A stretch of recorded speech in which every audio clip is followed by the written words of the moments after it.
Olá, boa tarde. Começa mais uma edição do Painel Regional Debates, né? Você acompanha, confere conosco sempre de segunda a sexta-feira, a partir da 1h30 da tarde, as personalidades da nossa região e do Brasil, passando aqui pelas nossas bancadas, discutindo e debatendo, né, as nossas demandas, as nossas dificuldades, os assuntos que estão na pauta aqui da região metropolitana e os temas nacionais também. Sempre com a reprise às 20 horas, às 8 da noite e um pouquinho mais à frente, hoje na sequência da Mônica, né?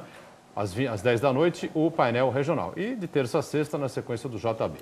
Nessa edição, com prazer, a gente recebe aqui a deputada federal recém-empossada, Maria Lúcia Prandi, do Partido dos Trabalhadores. Deputada, prazer recebê-la.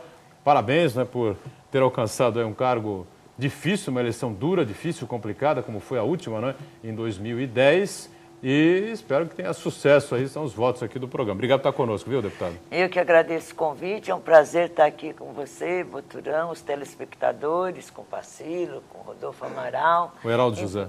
O Heraldo José, voltando, enfim, à TV. Muito bem, obrigado, Maria Lúcia Prandi, por estar com a gente. O José Francisco Pacilo, nosso comentarista e advogado, sempre conosco aqui às segundas-feiras. Tudo bem, Pacilo? Prazer revê-lo. Doutor, uma satisfação estar aqui presente nesse programa hoje bastante importante com a Maria Lúcia Prandi, professora primeira presidenta da Câmara Municipal. Tenho certeza que vai fazer vai fazer um trabalho monumental em Brasília. Vamos torcer por isso.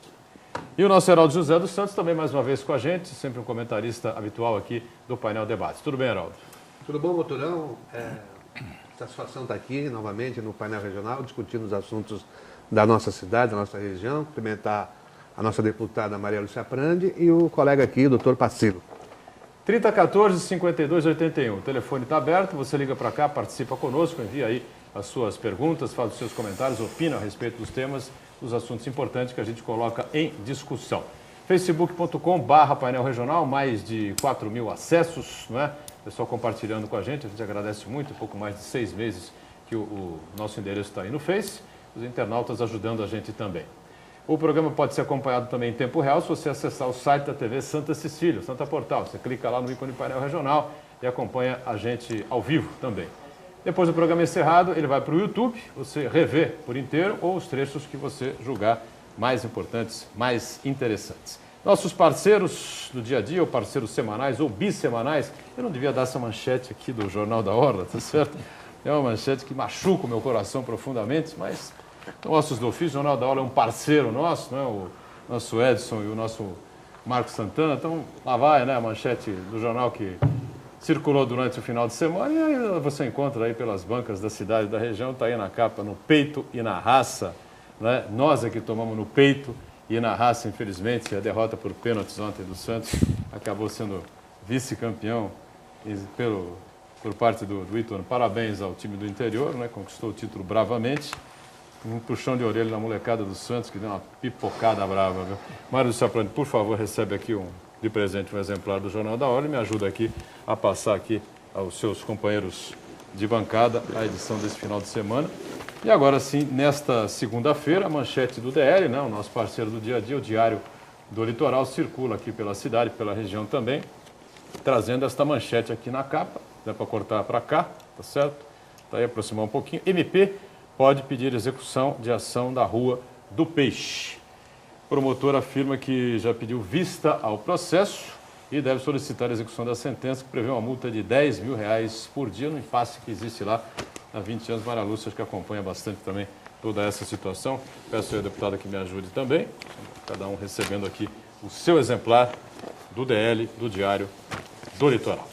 A deputada já é muito experiente, como disse o Pacilo, né? Foi vereadora, secretária de Educação de Santos, depois vereadora, foi a primeira e única presidente da Câmara Municipal de Santos. E está difícil ter outra, viu? Porque hoje só tem vereadora, não tem vereadora mais. É lamentável, Santos, né? Precisamos eleger mulheres. E foi deputada estadual durante 4 mandatos, né? Sempre na oposição, né? E agora chega a Brasília como deputada federal na situação, deputada federal governo. É uma experiência nova para você, né, Maria Lúcia? Não dá para você dizer que não. Agora, nós recentemente, quando você tomou posse em Brasília, nós estávamos aqui discutindo, debatendo, não me lembro exatamente quem fazia parte da bancada, mas elencou-se aí alguns temas sobre os quais as pessoas gostariam que você se debruçasse, né, e que você carregasse as bandeiras lá em Brasília. E elencou-se como tema número 1, né, essa questão que envolve aí a Secretaria Estadual de Portos, o governo federal, e essa coisa de impingir aqui a cidade, novos terminais ali na ponta da praia, terminais fertilizantes no Valongo, essa coisa toda que o prefeito já se posicionou contra, a Câmara Municipal se posicionou contra, até um processo do Ministério Público do vereador Banha transcorrendo em Brasília contra essa decisão, essa situação. É meio conflituoso a sua situação, você já tem uma posição definida sobre esse tema, enfim, gostaria de ouvi-la a respeito desse assunto. Inicialmente, já que você é experiente, bastante, não precisa ficar jogando confete na sua competência, né, na sua carreira, né? Vamos botar a bola para rolar. Eu penso que nós temos que ver sobre diversos aspectos, né? Os terminais que lá estão instalados, com essa nova lei dos portos, na verdade, o que se busca é a atração de investimentos da ordem de 40 bilhões até o ano de 2020, e, ao mesmo tempo, nós temos uma situação bastante desagradável, incômoda para com os moradores da ponta da praia. Nós temos empregos lá diretos, por volta de 5 mil empregos diretos, e numa cadeia mais de 20 mil empregos indiretos. Então, há de se ter cuidado em olhar a questão. O que a gente sabe é que tem tecnologia suficiente para você fazer a contenção, para que não espalhe tudo aquilo. Também a questão do odor que exala, enfim, aplicar tecnologia de tal modo que você minimize os impactos sobre a população da ponta da praia. E aí sim, estudar se não se amplia mais, etc. Mas é bastante difícil, de repente, você exigir que os terminais saiam de lá, porque, na verdade, aquela expansão que se deu, especialmente na grande verticalização da ponta da praia, ela aconteceu quase que posteriormente, né? E existiu sempre uma relação de amor e ódio com o porto. Então, mais do que medidas extremas, é preciso que todos os entes envolvidos sentem, negociem, que se estabeleça um próprio termo de ajustamento de conduta com o Ministério Público, porque a população também quer qualidade de vida, que é um direito. E como a gente equaciona essa questão do porto, a questão econômica também, da qual todo o país, em parte, depende. O Pacilo, Heraldo, deputada federal Maria Lúcia Prandi com a gente aqui. Olha, eu escutei atentamente a aula da Maria Lúcia, eminente professora de história inatacável, excelente política e representante. Tenho feito algumas críticas ao partido, mas a Maria Lúcia, de jeito, maneira, espécie alguma. Não é porque ela está aqui, mas é uma realidade, né? Uma história de vida irrepreensível, vida social, política. Mas eu me sinto na obrigação de fazer uma pergunta interessante, no entender, eu acho que todo mundo, é um assunto muito debatido. A Maria Lúcia falou em investimentos no porto, tecnologia, e com isto tudo nós conseguiríamos mitigar ou equilibrar o interesse da comunidade e postos de trabalho, investimentos, movimentação de carga, etc. Eu acho que isso é bem possível. Então falta investimento. Por que o governo federal, exatamente o governo federal, investiu um dinheiro tão grande no Porto de Mariel, em Cuba, e não aqui em Santos? Olha, complementando, obrigada pelos elogios, doutor Pacilo. Uma constatação. Eu acho, né? Histórica, inclusive, que não é só minha. Fico agradecida. Em primeiro lugar, eu acho que a falta fiscalização, certo? Falta fiscalização da própria prefeitura, da CETESB, do IBAMA, porque, né, você é uma pessoa bastante envolvida com o porto e sabe disso. Então, a gente tem que ter mecanismos para que as empresas invistam na dispersão, que é aquilo tudo que espalha, né? E na contenção. E eu já vi máquinas e equipamentos onde isso é possível na contenção dos grãos. E também há alguns elementos assim que você pode...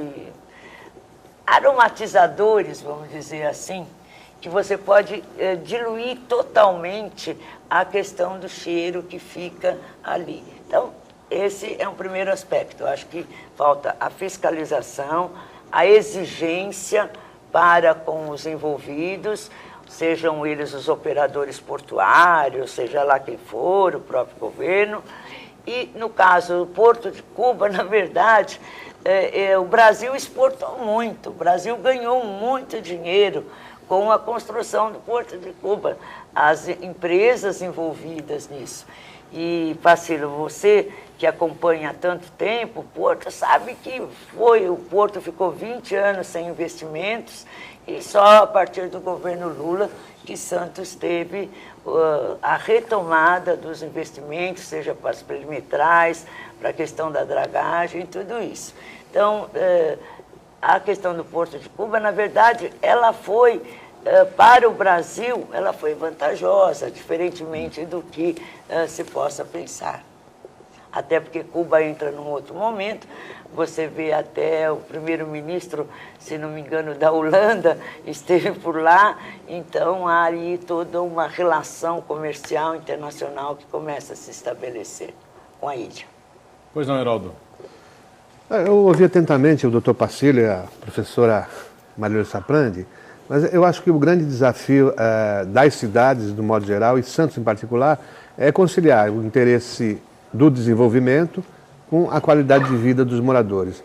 Nesse caso específico dos novos terminais, Santos editou uma lei municipal no ano passado, exatamente não proibindo, mas disciplinando em outros locais que não ali na ponta da praia. E quando da apresentação de novos lotes à licitação, o próprio TCU, Tribunal de Contas, já havia feito alguns reparos nesse programa do governo, exatamente para se adequar à nova legislação. Nesse caso, deputada, a senhora não acha que o governo deveria seguir até mesmo essa orientação do Tribunal de Contas e estaria aí atendendo interesses diversos e até mesmo dos moradores? Eu concordo plenamente com você, Heraldo. Eu acho que a partir quando se senta à mesa, se discute, se busca alternativas, que se estabelece uma possibilidade melhor. E você sabe que o Tribunal de Contas manda, né? Se efetivamente o tribunal determinar, o governo vai ter que fazer. Então, que se busque de maneira consensual alternativas e não através de imposições, seja do Ministério Público ou do Tribunal, né? Agora, deputada, essa legislação, né, foi implantada agora, aprovada agora, e que praticamente transforma a CODESP numa rainha da Inglaterra, né, com todos os poderes passando aí para a CEP e para o governo federal, e agora já com uma alteração na presidência da CODESP, Renato Barco não é mais presidente, né? Se alguém aqui se lembrar do nome do presidente indicado, fique à vontade. Lembra, deputado? Lídio Caputo. Não lembra, né? Caputo. Caputo, né? Foi indicado, enfim. Naquele sonho encantado que tinham todos de municipalização aqui do Porto, ou de estadualização do Porto, enfim. Por que esse processo não se transformou, não aconteceu? E há alguma chance de algum dia o município se transformar realmente no tal do porto, transformar o Porto em Porto Authority, como dizem aqui, o Gastone Henrique gosta muito de falar sobre esse termo aqui, né? Do município ter o comando do Porto, ou você acha que agora realmente a coisa se perdeu de uma vez e Brasília tem o controle mesmo? Eu acho agora bastante difícil. Você sabe que eu sempre fui uma defensora da regionalização do Porto, tem até lei autorizativa neste sentido. Naquele momento em que se iniciou o processo de concessão das rodovias, ferrovias, tudo isso, nós buscamos uma brecha na legislação federal e apresentamos uma lei, um projeto de lei estadual, meramente autorizativo. Eu penso o seguinte, passado já, né, praticamente 3 governos do Partido dos Trabalhadores, apesar dos grandes investimentos nos portos, tudo isso, a agilidade ainda deixa a desejar. Como a questão dos portos é essencial para a economia nacional, e as companhias docas, né, elas são, na verdade, companhias com a sua autonomia, ou eram, o governo entendeu que estava difícil ter uma política geral em que direcionasse com mais eficiência e rapidez todas as mudanças que precisam ser feitas. Daí essa centralização. Eu sempre temo um pouco um poder centralizado exagerado, né? Também vejo que o CAP perdeu, porque o CAP tinha uma autoridade deliberativa e hoje passa a ter só uma autoridade consultiva. Por outro lado, eu vejo assim, que os municípios e o próprio governo do Estado de São Paulo não se empenharam tanto na relação com o Porto de Santos. Por exemplo, o governo do Estado só liga lá para São Sebastião, que é um porto estadualizado. Não dá a menor atenção, haja vista a entrada da cidade, o caos que é por falta de obras, muitas delas estaduais, né, no sistema Anchieta Imigrantes e na Cônigo Domênico Rangoni. Então, não houve realmente uma atenção especial para o Porto.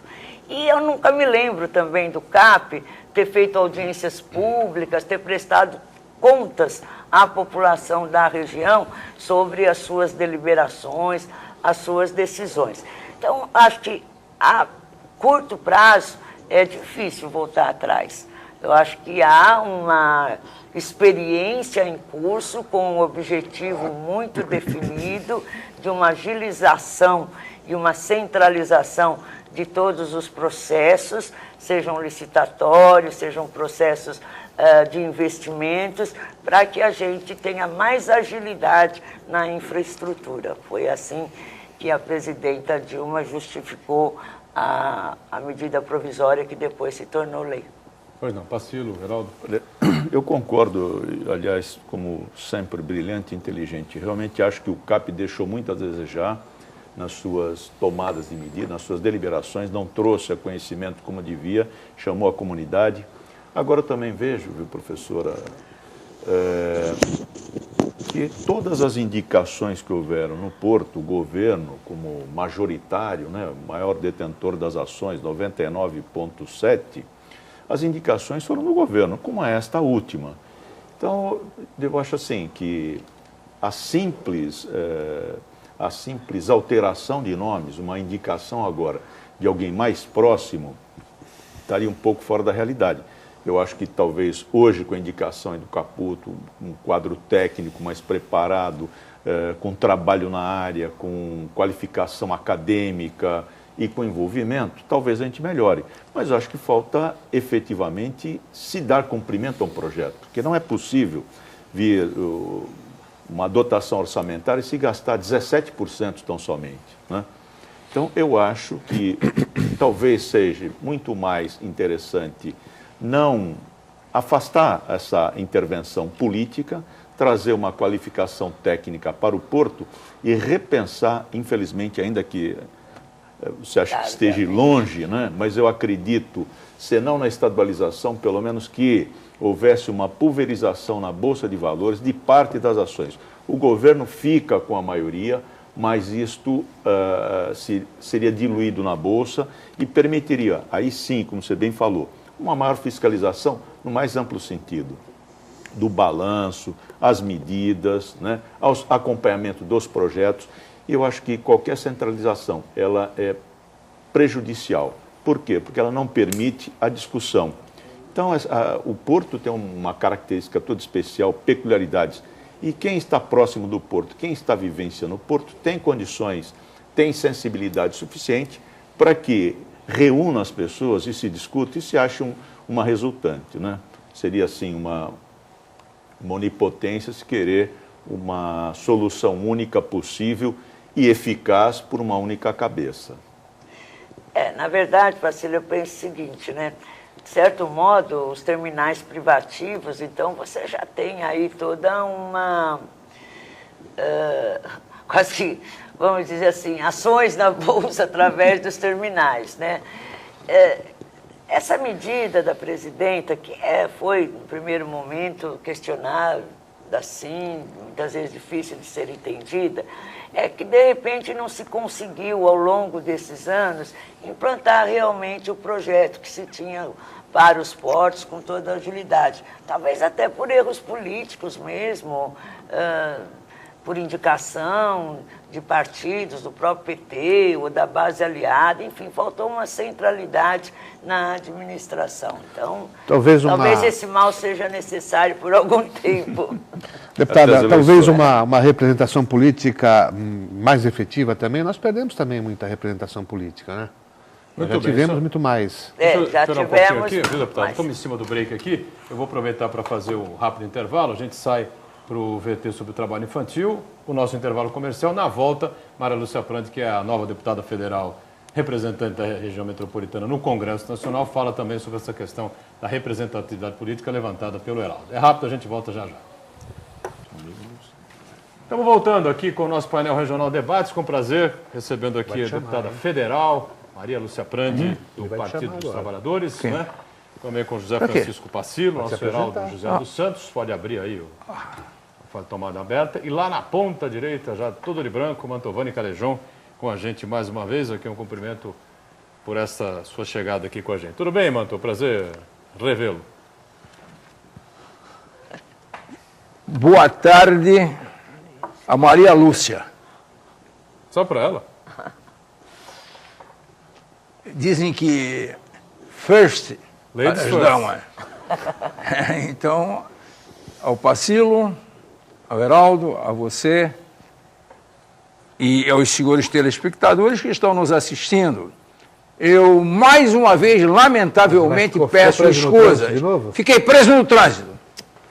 Além de ficar preso no trânsito, além de ficar preso no trânsito, que é isso? Fiquei preso no esburacamento da Epitácio Pessoa. Vocês vão ver amanhã o que vai acontecer. Você tem que fazer outro caminho. Eles vão começar a furar a Epitácio Pessoa, canal 5, canal 6. Foi recapeado agora, não. Foi recapeado há 11 meses. Agora é outro pagamento, porra. A cada 11 meses tem um pagamento, é lógico. É um pagamento. Vai meter uma lama asfáltica, tapar uns buraquinhos. E o outro lá já vai dizer... Serviço feito, pague-se. E é fácil. Não vai medir a espessura da lama, nada? Mas vai medir para quê? Não sei, de repente... Quem faz a lama é ele. Quem põe a lama é ele. Quem raspa a lama é ele. Quem fica lameado somos nós. Nós é que ficamos na lama. 30 14 52 81, ligue para cá, participe conosco com a sua pergunta, seu comentário. Conosco a deputada Maria Lúcia Prandi do PT e o Heraldo José tinha feito uma pergunta interessante, importante com respeito à representatividade da região, não é, Heraldo? Exatamente. Esse fato de o porto ser administrado por outros estados, até pela região lá, norte e nordeste do país, se também não se deve à falta de representatividade política, que já foi muito maior, não só na Assembleia Legislativa, como no Congresso Nacional. Eu acho que realmente a região precisa voltar a ter mais força política, né? Tanto em relação à Assembleia como no Congresso. Agora, cabe uma reflexão dos eleitores da Baixada, né? Eles votaram em quem, eles acompanharam quem eles elegeram, que retorno, especialmente esses deputados e deputadas eleitos que não são da região, trouxeram para a região. E, às vezes, também eu penso que os meios de comunicação poderiam incentivar também um pouco mais a representatividade da Baixada através de diferentes instrumentos, de mais espaço, de divulgação, tudo isso. Porque é importante, sim. Veja lá em Brasília, né? Nós já tivemos 4 deputados federais, hoje temos 3, junto com o Protógenes, 4, mas, né, eu penso que a gente só... Estou fazendo uma conta diferente aí. Estou pensando no PT, que a gente teve 4, 2 estaduais e 2 federais. Nossa. É diferente agora aí. E no Estado chegamos a ter muito mais. Então, essa relação, principalmente lá em Brasília, onde nós temos muitas pessoas que já trabalharam em Santos, pessoas do governo da Thelma e do governo do Davi, e santistas. Então, veja, Luiz Mercadante, ministro-chefe da Casa Civil, santista. O ministro da Saúde, Arthur Quioro, santista. Fábio Mesquita, que cuida das doenças infecciosas, já trabalhou aqui também, o Ticanori, a ex-vereadora Cassandra, quer dizer, a Inês Magalhães, que teve um papel super importante, tem no Ministério das Cidades, já trabalhou também em São Vicente, e outros, quer dizer, então a cidade Júlio Eduardo fica entre esses outros? O Júlio Eduardo é do Parque Mobilidade lá urbana, né? Está na cota do Beto Mansur, acredita? Então, eu penso que tudo isso faz com que você tenha acesso, possibilidade e acompanhamento mais rápido. Não só com quem você conhece, porque a gente não conhece todo mundo, mas tem um entrosamento significativo em diferentes ministérios. O doutor Fausto Figueira, que está indo para o Ministério da Saúde, também mais importante contato. Falando nisso, nós já temos uma audiência marcada com o ministro Arthur Pior, acho que para o dia 23, por conta das dificuldades de saúde aqui em nossa região. Especialmente com essa questão das maternidades ameaçadas de fechamento. Nós temos índices de mortalidade infantil acima da média do Estado, de maneira absolutamente vergonhosa, e tantos outros problemas de ausência de leitos hospitalares. Apesar dos grandes investimentos do governo federal nas unidades básicas de saúde, nas unidades de pronto atendimento e tantos outros projetos significativos. Perfeito. Ô, deputada, como é que é chegar no Congresso Nacional? Bom, eu brinquei com você no começo do programa, né? Você foi 4 vezes deputado estadual, 4 mandatos, sempre na oposição, né? Oposição ao governo Covas, oposição ao governo Alckmin, oposição ao governo Serra, não foi isso? Oposição é difícil, né? O Mantovani sabe disso. Oposição é difícil. Agora você é uma deputada governista, mas chega ao Congresso Nacional com uma situação meio que confusa lá, crise tremenda envolvendo denúncias da Petrobras e uma situação em que nós brasileiros, a geração do meu filho, por exemplo, nunca ouviu falar na vida em inflação, né? E a gente acompanha aí o famoso ministro Manteiga, que bateu o recorde aí no cargo de ministro da Fazenda, se debruçando e lutando aí diariamente para tentar conter esse dragão aí, que é um risco para a economia do país e para todos nós. Como é que é a situação de momento, qual é o clima lá no Congresso com relação a essa situação e essa queda de braço aí já na parte política, PT e o PMDB por espaço? Eu penso o seguinte, já que eu senti, né, nesses dias que lá estive, primeiro é um outro mundo, né, de 94 deputados na Assembleia, lá são 503. Segundo, diferentemente do governo estadual, dos governos do PSDB, o governo da presidenta Dilma tem uma pauta positiva que quer votar e que muitas vezes a oposição não deixa. Nós temos já a bancada do PT, está solicitando isso, a bancada governista. Nós temos o Plano Nacional de Educação, as 40 horas semanais, a regulamentação do trabalho das domésticas.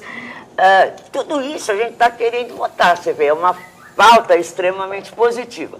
Por outro lado, tem sim a questão das CPIs. E nós entendemos que é para fiscalizar? É para fiscalizar. Então vamos investigar e fiscalizar todo mundo.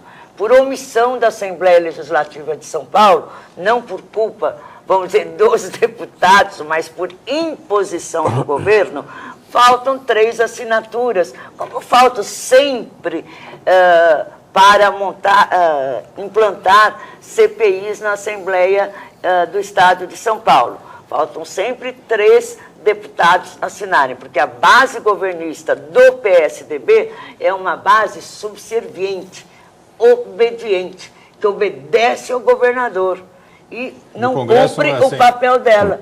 Você vê que no Congresso nem sempre é assim. Nós estamos lá numa luta de braços e em muitas situações a chamada base aliada se divide bastante. Então, nós entendemos que é para implantar, que haja a CPI da Petrobras, tudo bem, mas nós queremos também a do trem-salão Tucano, que são esses escândalos todos do metrô, desde que eu estava lá que a gente pedia a CPI, certo? Então, vamos investigar todo mundo. Porque quando há indícios, há indícios. E no caso de São Paulo, há mais do que indícios. Há processos, condenação já de 12 pessoas no Ministério Público, nos envolvidos desde o primeiro governo do PSDB. Mas esse trem-salão tem que ser investigado na Assembleia ou no Congresso? Já que a Assembleia não o faz, como há recursos federais, recursos internacionais... Pode ser investigado no Congresso também? Pode ser investigado no Congresso. É o nosso pedido de CPI, inclui isso. Pois não. Mantovani, Heraldo, Pacilo, à vontade. Olha, eu acho que o povo brasileiro, e tenho certeza que os representantes também o são, favoráveis à instalação das CPIs. Temos que punir o Collor na época do governo dele. Vai ser julgado só agora, né? Não, mas vai ser julgado. Eu acho, no mínimo, ainda que tenha ocorrido a prescrição, fica o exemplo. Então, acredito sim. E eu não vejo que o governo, né, e aí especificamente o PT, porque ele que está governando a nação, que ele facilite o trabalho da CPI. Eu acho que tem que ter CPI em São Paulo, sim, dos trens, porque é tudo dinheiro público. Petrobras. Então, acho que fica uma certa hipocrisia, né? Eu faço aqui, eu não faço lá. Ou então, dá a impressão, e passa para o povo brasileiro, que, olha, nós estamos fazendo uma encenação até se compor isso é uma pizza. Eu acho que tem que ser a CPI do trem-salão, né? Trem-salão.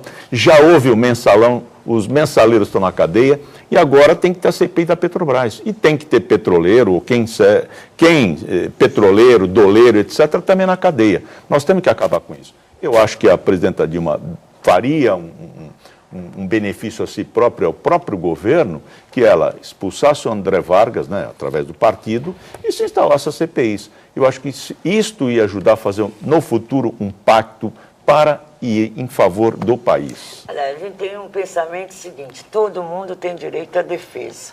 O PT formou uma comissão para o Vargas se explicar, certo? Diferentemente dos tucanos, que o Azeredo foi condenado num dia, no outro dia ele foi expulso. E não deu em nada, porque vai ser julgado lá em primeira instância, num absurdo que foi isso também. Você, como advogado, não discordo. Concorda comigo? Não discordo. Não discordo. Foi. Então, eu acho que há erros, eles têm que ser punidos, têm que ser investigados. E, realmente, nós tivemos já na bancada o ex-presidente da Petrobras, o Gabrielli, tanto é que Passadina já foi para o brejo, né, porque as explicações foram dadas corretamente, não foi nada daquilo que a mídia publicou, de 1 bilhão e 800 milhões, tudo foi colocado, ele desmontou uma a uma aquelas informações incorretas que foram dadas, mas agora temos esses outros casos aí na Petrobras e que realmente merecem uma investigação mais a fundo. Mas em relação à Petrobras e à Passadina, a própria presidente da República falou que, então, no Conselho da Petrobras, decidiu pela compra, anuiu com a compra, ou deliberou junto com os demais integrantes do Conselho Deliberativo em função de uma orientação maldada do departamento jurídico. Isso é uma verdade? Não, ela não disse maldada, ela disse que não tinha toda a informação. O Gabrielli explicou o seguinte, quando foi comprado, né, depois os Estados Unidos mudaram, começaram a usar muito mais gás do que o refino de petróleo, você sabe que há mudanças rápidas nesse mercado. E aí a empresa que comprou junto com a Petrobras não quis continuar investindo. E foi arbitrado judicialmente. E a Petrobras perdeu. E aí a Petrobras comprou. E não comprou pelo aquele valor que a mídia coloca. Na verdade, parte daquilo era a reserva de petróleo que tinha lá para ser refinada, que é um capital de giro, vamos assim dizer. Então, tanto é que você vê, de certo modo, a mídia já esqueceu Passadina, né? E agora está se voltando, porque isso foi realmente comprovado que foi uma decisão correta, que gerou lucros à Petrobras e que foi toda correta e certa. Vamos para um rápido intervalo. Na volta, o Mantovani entra também no circuito, junto com o Heraldo, para a gente continuar conversando um pouco mais com a deputada. Então vamos de volta, esse é o terceiro bloco desta edição do Painel Regional Debates, com a deputada federal Maria Lúcia Prandi do PT, né? O assunto o papo está correndo aqui no intervalo. Maria Lúcia Prandi aqui com a gente, nosso Francisco Pacilo, Heraldo José e o Mantovani Calejão, a quem eu coloco na roda nesse momento. Pois não, Mantovani, a sua experiência aqui à nossa disposição. Diga lá. Eu vou entrar na roda. Entra aí. Roda viva. Entrar na roda. À medida que o tempo vai passando,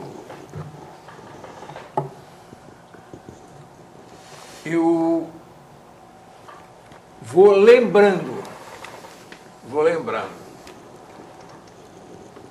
A história é a mesma. O que acontece hoje no governo federal é o que acontecia aqui em Santos quando o PT administrava. É uma coisa. Não houve alteração nenhuma. Não houve alteração. É o mesmo PT de sempre.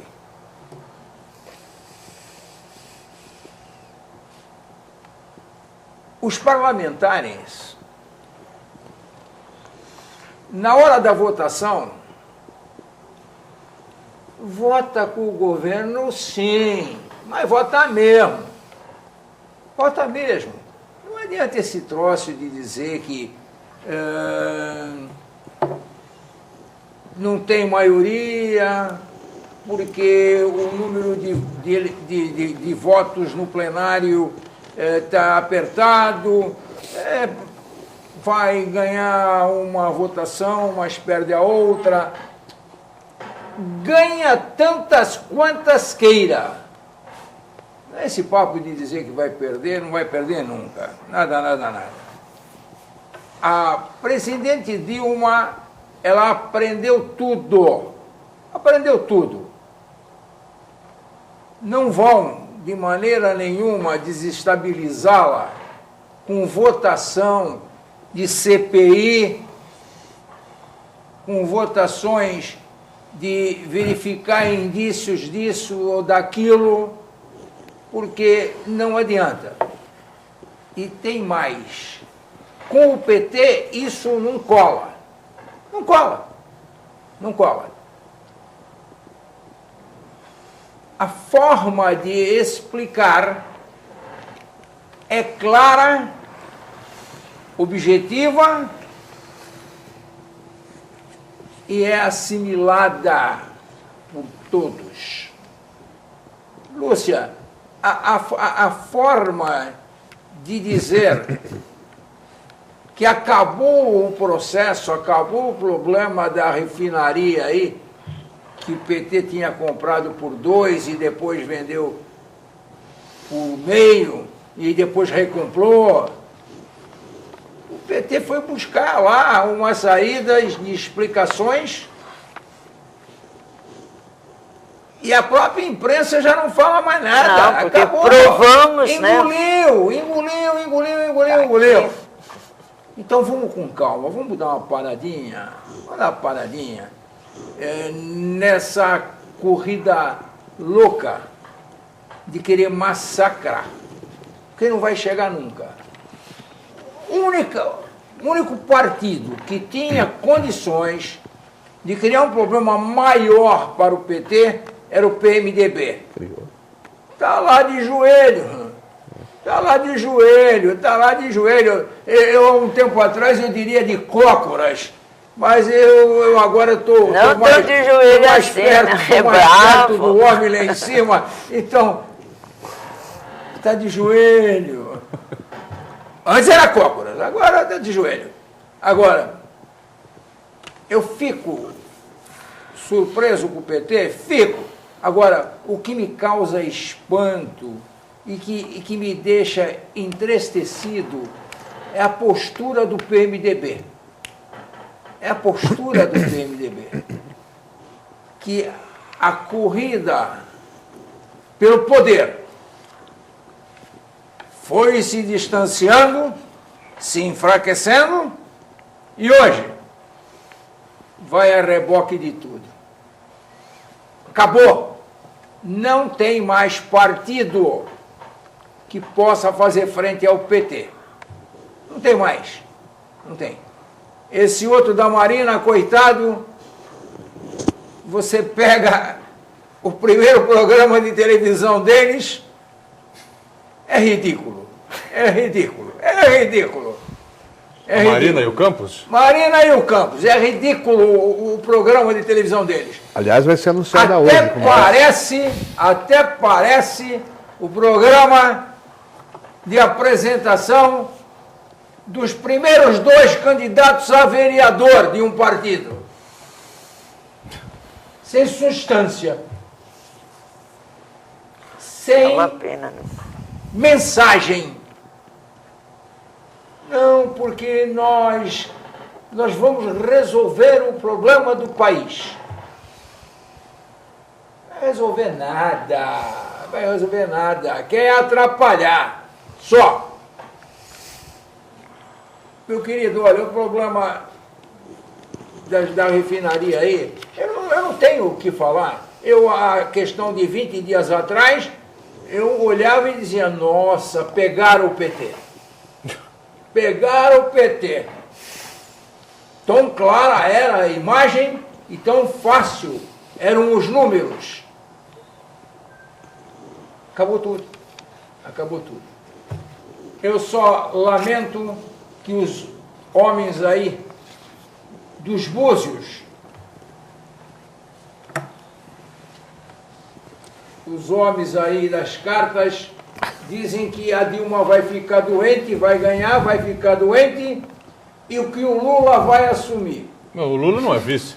Aí é que tá, eu escutei agora, caramba, se isso for para acontecer, vai o Lula de vice, ele já assume e pronto. Está resolvido o problema. Acho que não é por aí, não. Está resolvido o problema. A presidenta está bem de saúde, graças a Deus. Ela está bem de saúde, está bonita.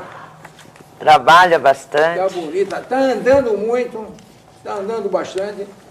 Deixa eu aproveitar hoje, então, Mantovani. Hoje o PT... Vou perguntar aqui para a Maria Lúcia Prandt essa história do Volta Lula aí, não é? Porque tem uma parte do partido aí, um grupo de petistas aí que ainda desconfia um pouco da boa participação da presidente Dilma na eleição e confiaria mais na volta do ex-presidente. É claro que o Lula tem os petistas têm uma ligação muito mais forte com o Lula do que com a presidenta Dilma. Afinal, ele fundou o PT, ele construiu o PT, ele foi o presidente. Mas por conta dessa boataria, nós fomos acusados de adiantar o processo eleitoral, porque quando o PT, foram comemorados 11 anos de administração petista, o ex-presidente Lula já teve que dizer em alto e bom som que a candidata dele, a nossa candidata, era a Dilma, candidata à reeleição. Então, foi acusado de adiantar o processo eleitoral. E agora, às vésperas novamente do pleito, vem isso. Há mesmo uma pesquisa feita pela Folha, eu inclusive fui entrevistada entre os deputados do PT, 13% acha que o Lula deve ser o candidato. Mas é um número não expressivo, e além do mais o presidente tem confiança plena na presidenta Dilma, e ela será a nossa candidata, sim. O Datafolha apresentou os números, né? O presidente Lula tem uma vantagem grande com relação à presidente. Aliás, como na chapa que está sendo apresentada hoje em Brasília, chapa do PSB, o Eduardo Campos candidato à presidência e Marina Silva candidata a vice, onde o Campos tem 12%, 13% de intenções de voto, contra 26% ou 27% da Marina Silva, né? Eu não sei se alguém se lembra de alguma coisa parecida com isso, mas acho que é inédito, né? Na história da política brasileira. Eu acho que, na verdade, a chapa deles podia ser chamada assim, os descontentes, né? Porque até ontem eles eram grandes aliados do governo federal. O Eduardo Campos, né, que recebeu grandes investimentos, porque Pernambuco precisava, porque realmente ele apresentou bons projetos, tudo isso. Uma ligação histórica com o próprio avô dele, o Miguel Arraes, né, um homem de esquerda. Não ficou contente quando o PT não quis adiantar que após a presidenta Dilma, ele seria o candidato. O PT disse que não era momento de discutir aquilo.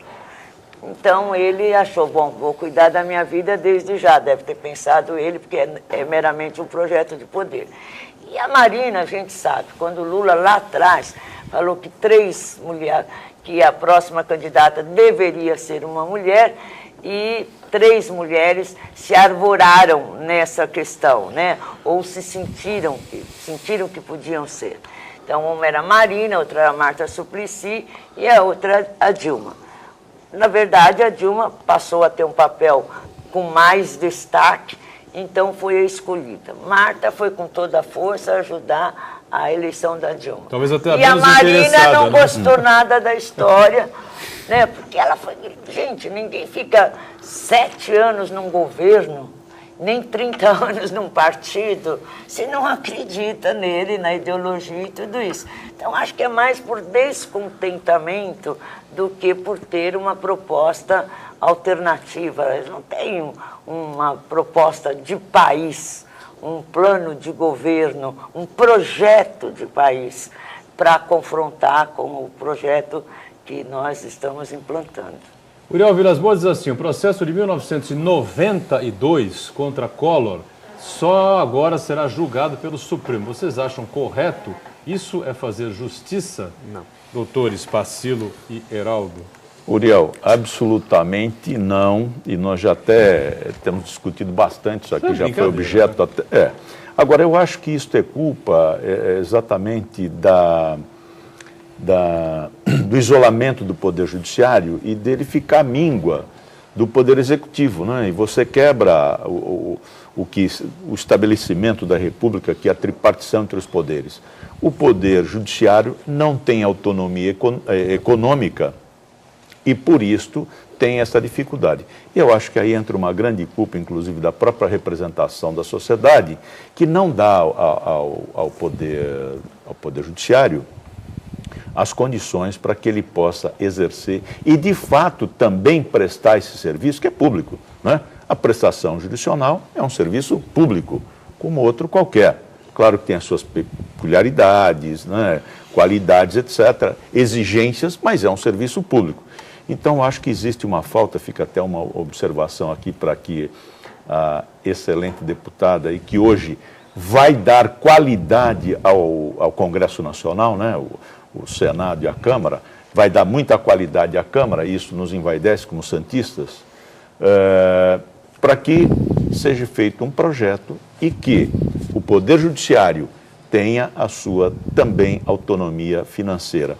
Eu tenho certeza absoluta que isto vai contribuir e muito para a agilização da prestação jurisdicional, ou seja, casos como esse de Collor, que tem que ser julgado sim, ainda que com qualquer resultado, mas vai ficar o exemplo de que não se pode atuar ilicitamente. Então tem que ser julgado, mas não num tempo desse de mais de 20 anos, onde já está fragilizado, não mobiliza, não sensibiliza e até contribui negativamente para a imagem do judiciário, infelizmente. Eu acho que o judiciário tem que ter, sim, autonomia financeira, mas às vezes tem alguns processos que passam na frente dos outros, né? Porque o Mensalão Mineiro é de 98, né? O do PT foi de 2005, foi julgado. Então, tem algumas coisas que às vezes a gente não entende bem.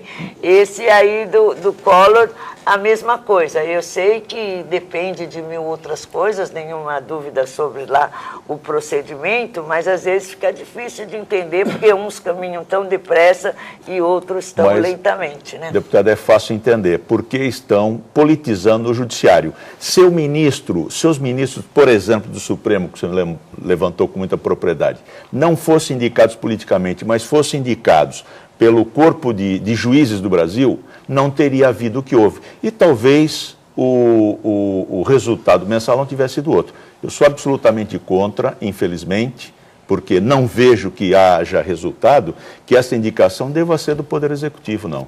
Se altere a Constituição e se dê autonomia ampla, geral e restrita. E, de qualquer maneira, principalmente, não só da constituição dos seus quadros, né, através de acesso, de concurso, etc., meritocracia na carreira para ir para as instâncias superiores e autonomia financeira. Mas no caso do ex-presidente Collor, a situação é muito mais grave, porque ele renunciou à época, o processo foi para o 1º grau e aí sim cabe culpa sim ao judiciário, porque não foi célere nessa questão. Então passa a ideia de... E é aquela história, como já dizia Rui Barbosa, né? Justiça tardia é injustiça. E corre-se o risco agora de criar uma situação insólita. Ele ser condenado agora no Supremo Tribunal Federal, e já obteve ganho de causa em ações contra a imprensa, porque chamaram-no de corrupto desvairado. Vai ter, a editora Abril aí vai ter que pagar uma indenização vultosa, e amanhã ou depois esse cidadão pode ter sido condenado pela justiça. Quer dizer, a sociedade acho que não aceita esse tipo de coisa também. Passasse mais de 20 anos e se começou do zero, ele passou a ser uma pessoa comum. E veja bem, ele teve vamos dizer, uma penalidade, né? Porque houve um impeachment, ele perdeu os direitos políticos por 8 anos, depois ele voltou e foi eleito senador. Quer dizer, há uma incoerência, uma contradição aí nisso tudo, ele né? Sofreu impeachment e, ao mesmo tempo, ele enviou ao Congresso, no mesmo dia, uma carta renúncia, né? Ele renunciou. Mas quando a carta renúncia chegou, ele já havia sofrido o processo de impeachment, Já tinha né? sido. Houve um atraso aí, né? Eu queria só retomar que você falou da inflação, né? Eu acho que há um certo terrorismo em relação que faz mal ao país. Às vezes eu vejo alguns comentaristas que, de um modo geral, são consultores de financeiras, não é o caso aqui desta TV ou das TVs da nossa região, né? E falando assim, na verdade, eles servem ao mercado e não propriamente ao país. Então, nós precisamos ter algumas garantias, e essas garantias estão dadas.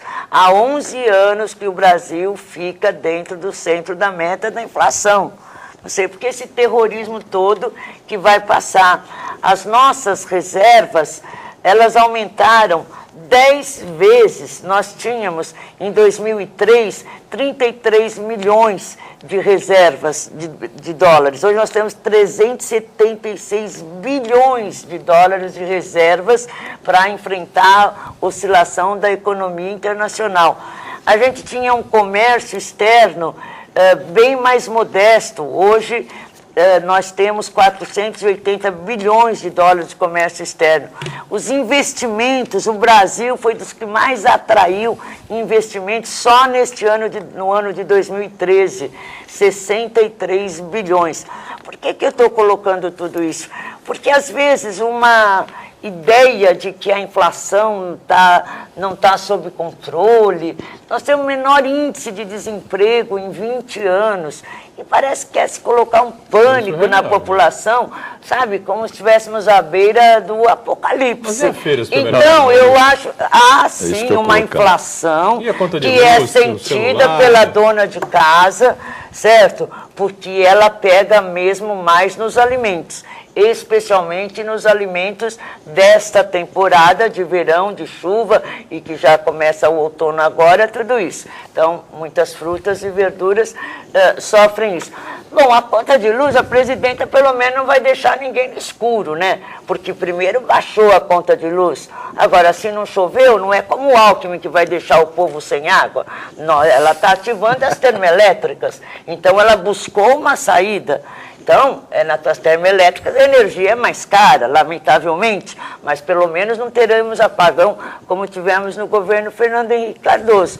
Então, e essa coisa do Porto de Cuba, até quero, Pacílio, lembrando algumas coisas, o BNDES investiu 800 milhões no Porto de Cuba. Quais as nossas vantagens? O Brasil terá saída para o Oceano Pacífico com a duplicação do Canal do Panamá, e é uma extensão do comércio exterior, e os equipamentos e máquinas, todos foram fornecidos por indústrias brasileiras. Você já fica convocado aqui para voltar em outras oportunidades para falar mais sobre o Porto de Mariel. Nós estamos em cima da hora, estourando aqui o horário do painel Regional Debates. Obrigado, deputada. Sucesso. Eu que agradeço. No Congresso com representantes, mais uma representante nossa aqui, ao Pacílio, também ao Heraldo. Obrigado, Mantovani. Você que nos acompanhou, voltamos amanhã sempre às 13h30, reprise às 20 horas e 10 da noite na sequência do JB, o painel regional. Obrigado. Tchau.